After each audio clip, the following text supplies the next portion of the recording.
Hello everyone, I am Bireshwar Roy.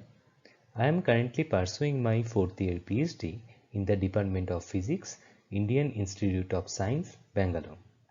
In this NPTEL GATE Physics course, I will be discussing some previous year's GATE Physics questions and try to solve them with proper explanations. This question was asked in the GATE Physics paper 2021. This is a MCQ type question having 2 marks, and this question was asked from the topic quantum mechanics, specifically from the chapter scattering theory. The question is, consider the potential U as a function of small r defined as U as a function of r equals to minus mu naught times e to the power minus alpha r divided by r, where alpha and u naught are real constants of appropriate dimensions. According to the first Born approximation, the elastic scattering amplitude f theta calculated with u as a function of r for a wave vector, that is momentum transfer q, and in the limit alpha tends to 0 is proportional to option A is given q to the power minus 2, option B q to the power minus 1, option C q, and the last option D q square. So there are 4 options given. We have to choose the correct one. And one important information is given in the question, that is useful integral, integration from 0 to infinity sine qr times e to the power minus alpha r dr equals to q by alpha square plus q square. So this integration will be required to evaluate the correct answer for this question. Okay, let us see the solution part now.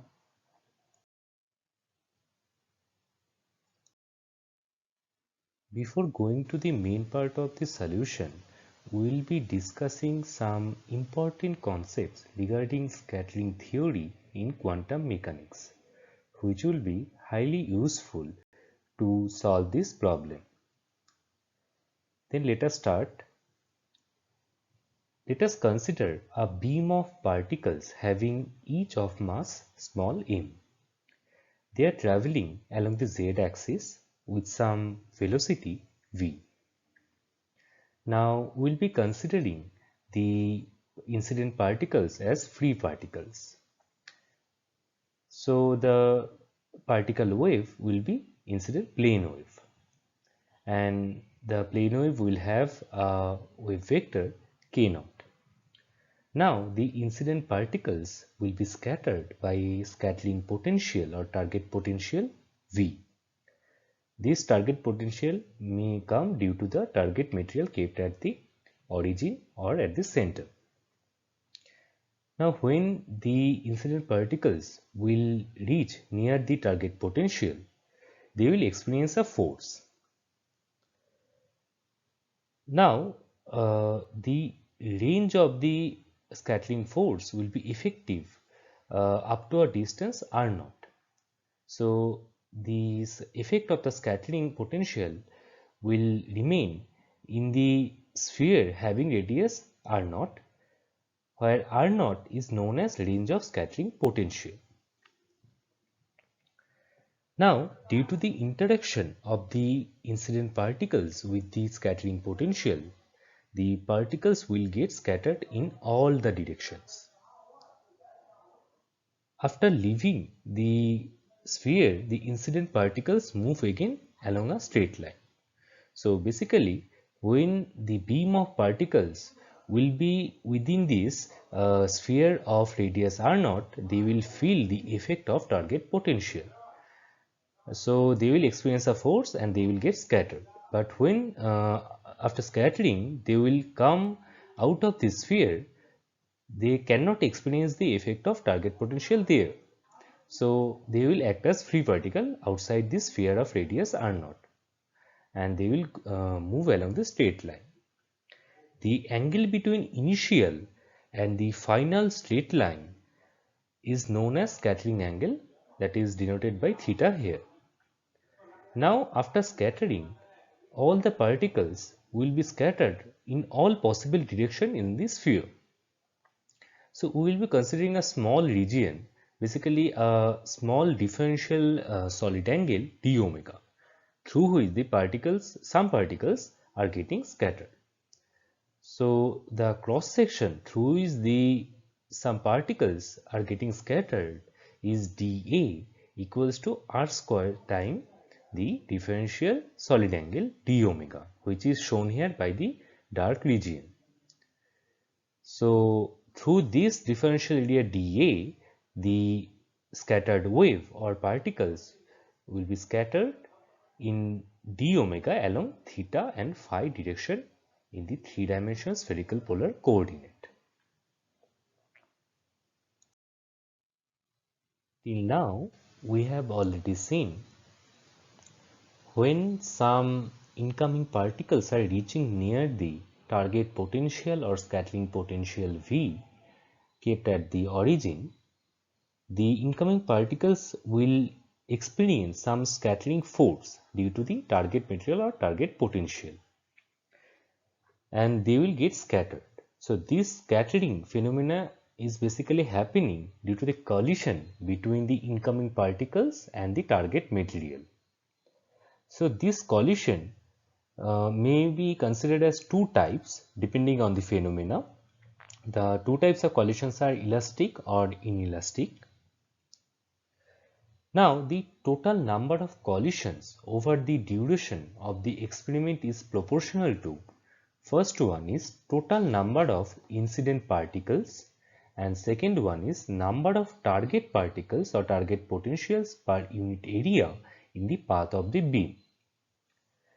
Now the number of particles scattered into an elementary solid angle d omega equals to sine theta d theta d phi is proportional to a new quantity, that is differential cross section, and mathematically that is denoted by d sigma d omega as a function of theta and phi in spherical polar coordinate. Now let us see what does it mean by differential cross section d sigma d omega. So it is defined as the number of particles scattered into the elementary solid angle d omega, that is sine theta d theta d phi, in a direction theta comma phi per unit time and per unit incident flux. Now the incident flux means the number of incident particles per unit area per unit time.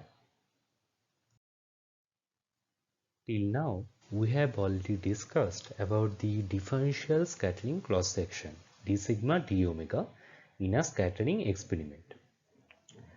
And also we have discussed the definition for the differential scattering cross section. From the definition, we can construct a mathematical relation between the d sigma d omega and the incident flux, that is J in, and the number of particles scattered into elementary solid angle d omega, that is dn, as a function of theta comma phi. So this mathematical equation tells us d sigma d omega as a function of theta comma phi equals to 1 by J in times dn d omega as a function of theta comma phi.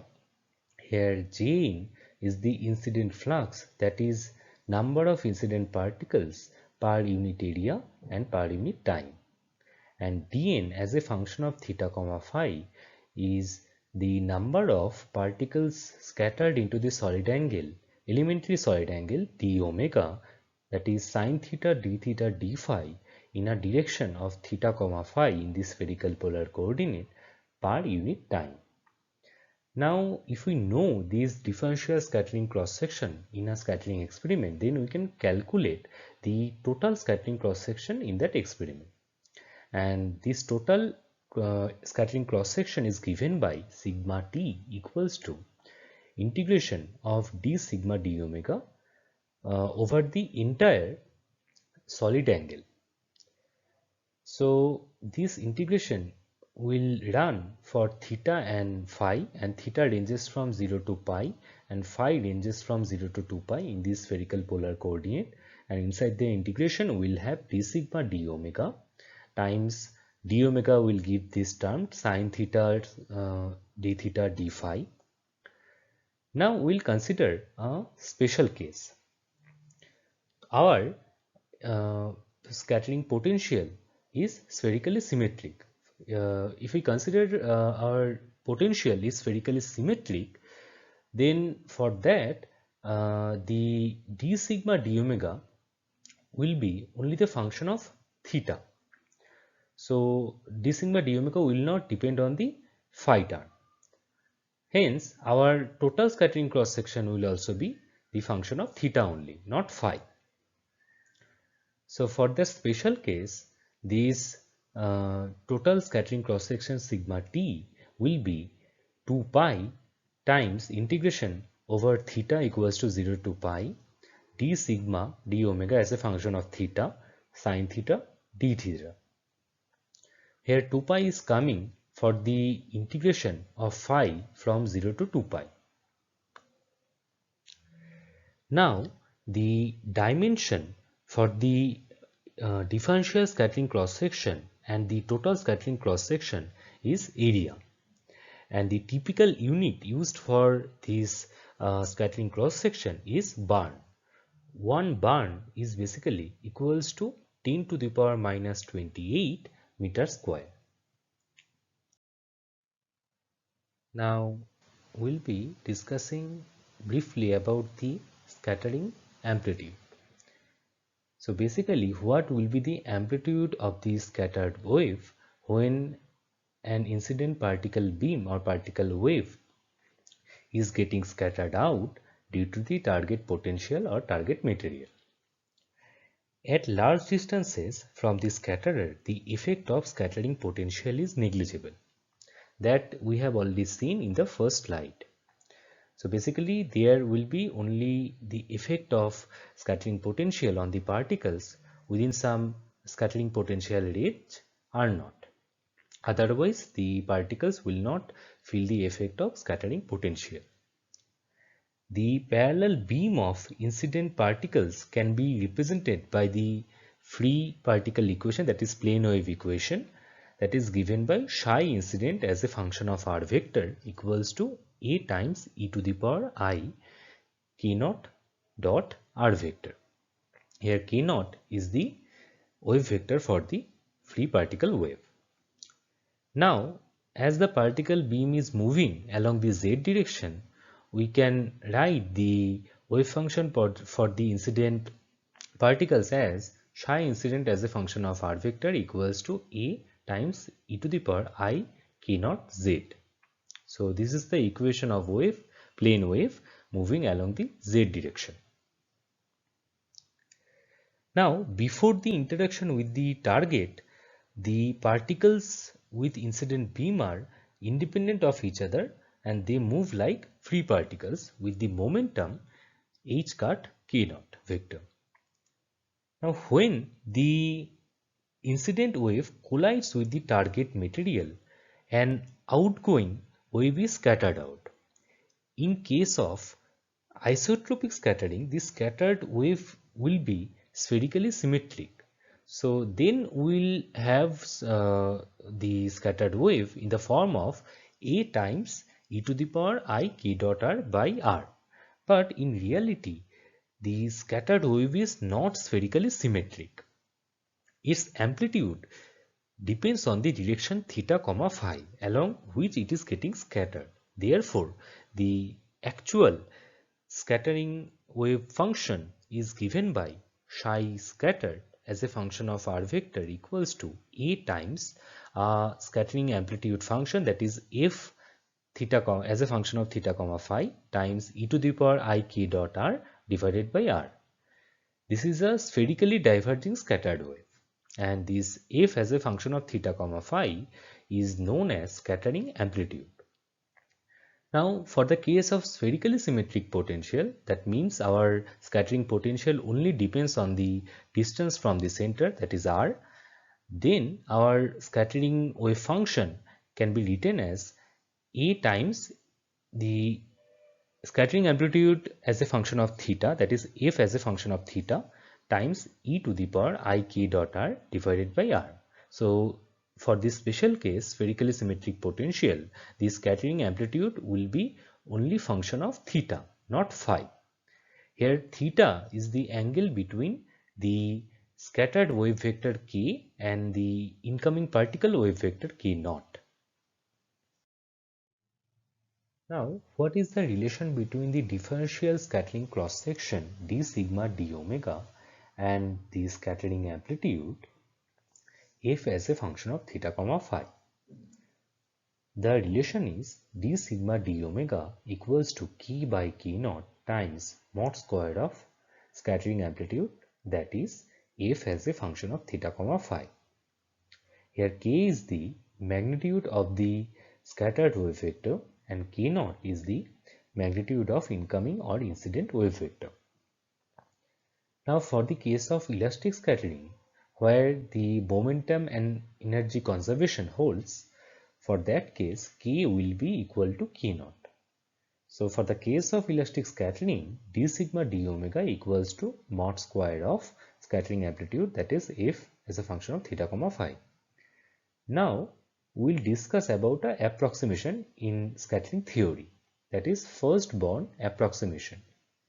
So what does this first born approximation tell us?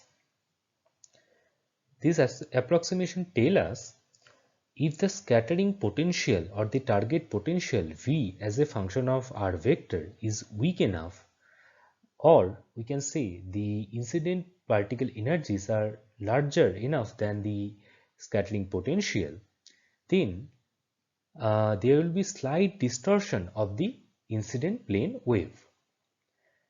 In such case, we can approximate the scattered wave as plane wave.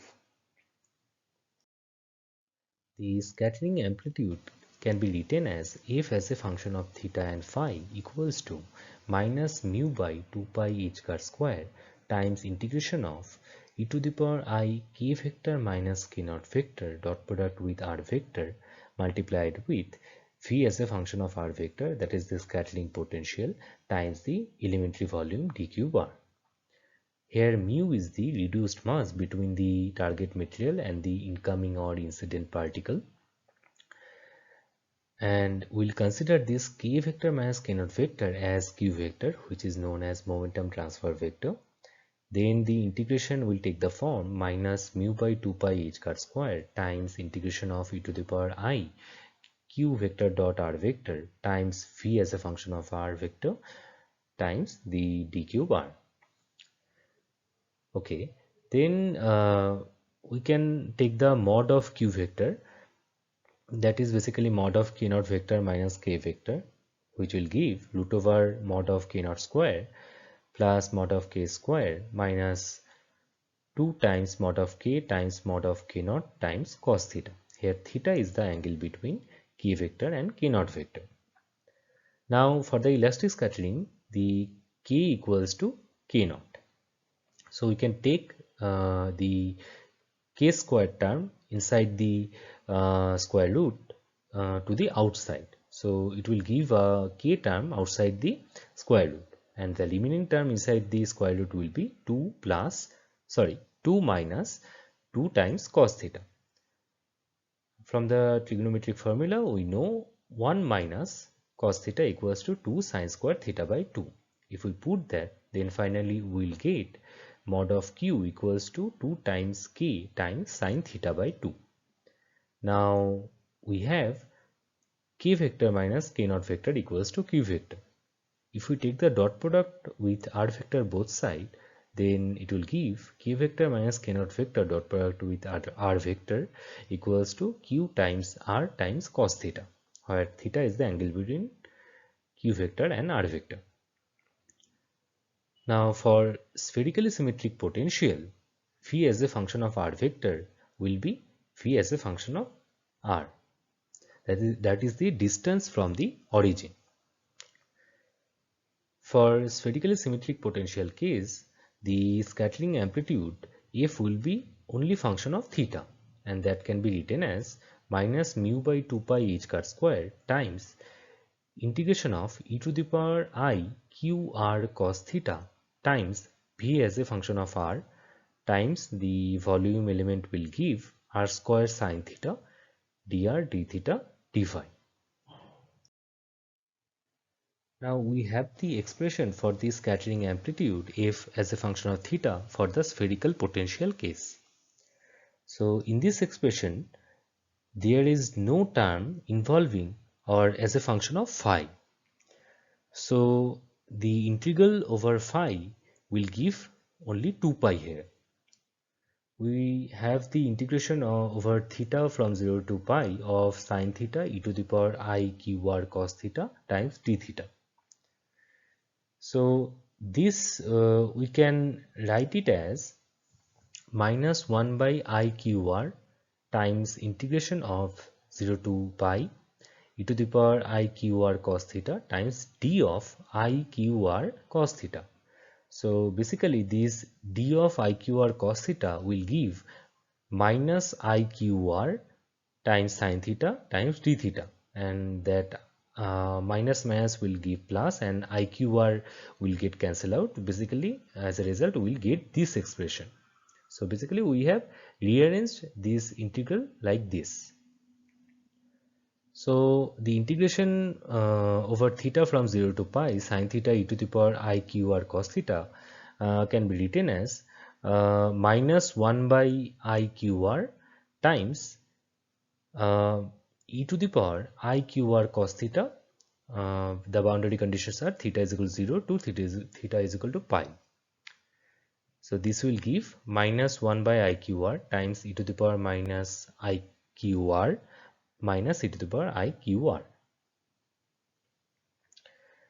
So this can be written as 2 by q r times e to the power I q r minus e to the power minus I q r by 2i. Now from the complex number theory you know this term will give sine qr. So this integral or integration can be written as 2 sine qr by qr.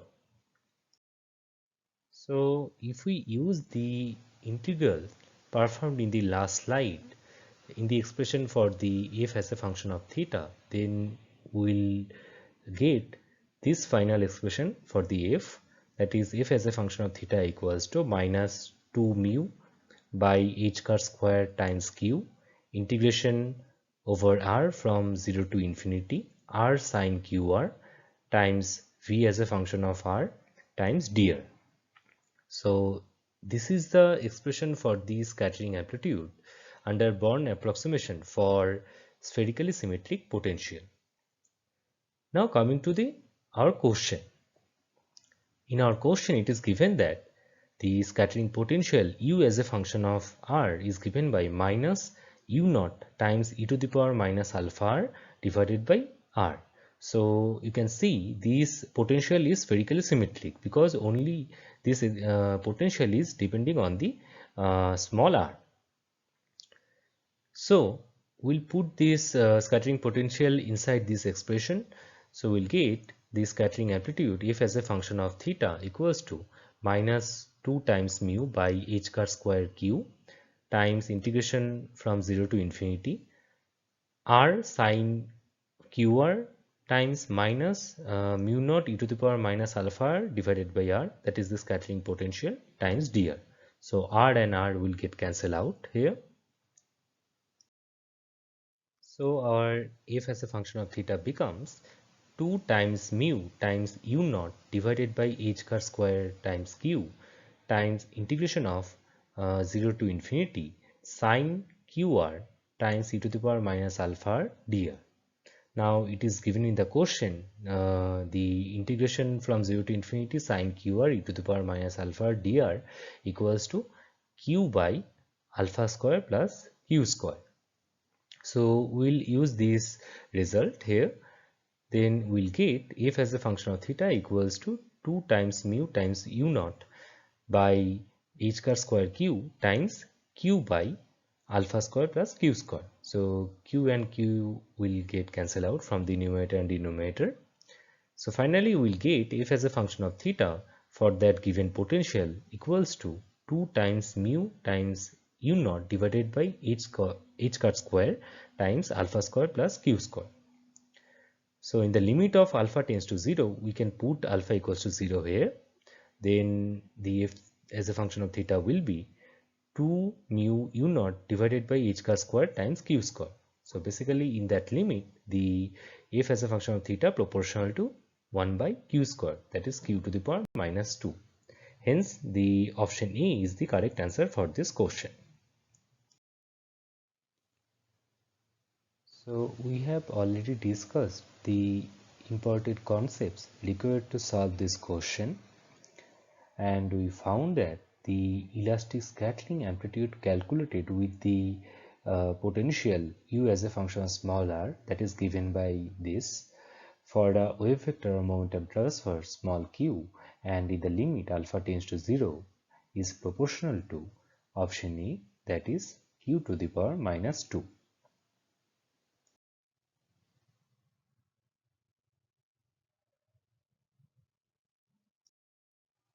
This question was asked in the GATE Physics paper 2021.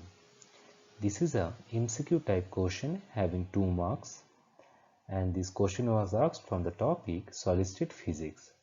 Specifically, the chapter of the question is magnetic properties of material.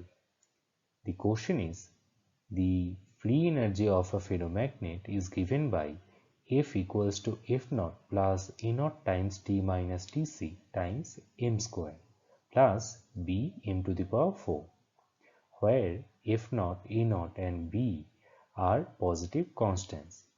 M is the magnetization and T is the temperature of the ferromagnet, and Tc is the Curie temperature. So that is the phase transition temperature from ferromagnetic state to paramagnetic state. The relation between m square and T is best depicted by, so there are 4 plots of m square versus T are given. So we have to choose the correct one, which is basically depicting the relation between m square and temperature T. So let us see how to get the correct answer for this question.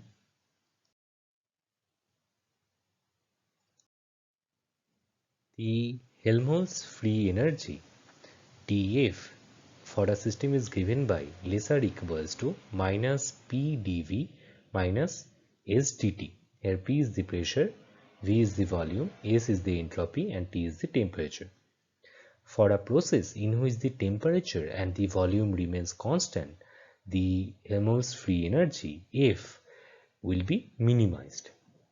In another way, we can say that during the phase transition, which is spontaneous process, the F will be minimized. So we have the condition that is del F del M equals to 0. Here M is the magnetization for a magnetic material. So according to the question, we have the free energy of the ferromagnetic system is given by F equals to F naught plus A naught times T minus Tc times m square plus B times n to the power 4. Here F naught, A naught and B are positive constants. M is the magnetization of the ferromagnet, T is the temperature of the ferromagnetic system, and Tc is the Curie temperature of the ferromagnet, that is the temperature of phase transition.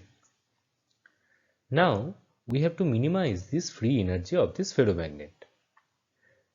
So we will have del del M of F naught plus A naught times T minus Tc times m square plus B m to the power 4 equals to 0. So this will give 2 times m A naught times T minus Tc plus 4 times m cube times B equals to 0.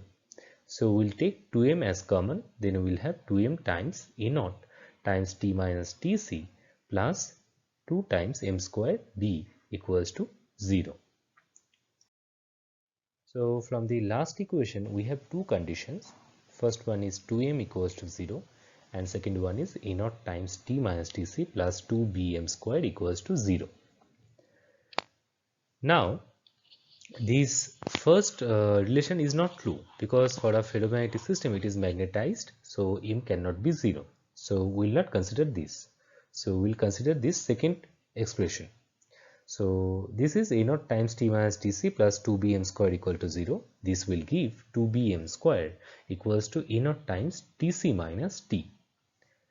From here we can get the m square, that is E naught Tc divided by 2b minus E naught by 2b times t. So this is a expression of a straight line. If we consider this m square equals to y and t as x, so if we plot this straight line equation, then it will give the m square versus t plot like this, which has an intercept along the y-axis, that is the m square axis, is E naught Tc by 2b, and along the x-axis or t-axis it has the intercept at t equals to Tc. So from the four plots our option B is correct. So we have thoroughly discussed the solution for this question, and we found that the relation between the m square, that is magnetization square, and temperature T of this ferromagnet is best depicted by the option B, that is the m square versus T plot, which is showing linear dependence.